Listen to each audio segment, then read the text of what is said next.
All right, now, Lindsay, I know you had an interview yesterday. I had an eventful last night. For News Nation with Roseanne. Yes. So News Nation and The Hill, I've been filling in for them in D.C., and they had Roseanne Barr on, who you guys know or may know in 2018. She got canceled. Basically, they brought Roseanne back. It had almost 28 million viewers around there. And it did really well. And then she started firing off some racist tweets that she blamed on Ambien. Ambien said, no, our drug does not have racist side effects. And it was this back and forth. She took a black Ambien. Yes, exactly. So, I was looking forward to the opportunity to talk to her. She has a new documentary out, and I wanted her to kind of explain herself. She talked about a lot of things and trying to get people to understand her. But when I asked her what she would say to Valerie Jarrett if she had the opportunity to sit down woman to woman, this is how the conversation went. So that's why I want to know, if you sat down, no cameras, woman to woman with Valerie Jarrett, what would you say? Asked the woman.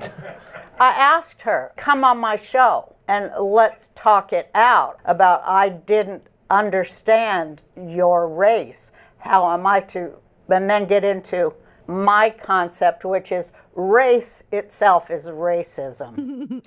So her point was that she thought Valerie Jarrett was Iranian, but I tried to explain to her, putting picture next to Planet of the Apes and saying something. That's what it was, to remind you guys. She said a picture of an ape from Planet of the Apes looks similar to Valerie Jarrett, mixed with Muslim Brotherhood, create Valerie Jarrett, those two things. And it was very obnoxious. I told her that it offended me, and that she spoke about her history of supporting and by being Roseanne itself, campaigning for communities of color and middle class. But, it's up to you about, not you, Angela, but the public, how they feel about her, because my job was to let her speak for herself, because she didn't get a chance to tell anybody like we do now on talk shows. She just got canceled and we shut her down. Yeah, she tried to do an apology tweet after that. Which she says she regrets.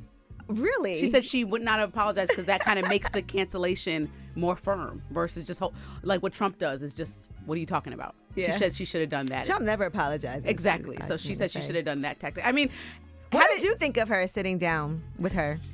It felt very much like, and this is not to, I think what she did was way wrong. And I made that clear. You can watch the whole interview on The Hill, but it felt very much like, when you're talking to your grandma that just says whatever, it felt like that, which more than this woman sitting next to me hates me. But I don't know what a barometer is for racism and all those things. So I'm not going to vouch for her character. I don't know her well enough to say that. I know that she tried to explain herself. People like Monique have come to her defense, the comedian. But I don't know. It depends on what you feel about Monique's and her perspective on Roseanne. I don't know how much this stuff matters to you.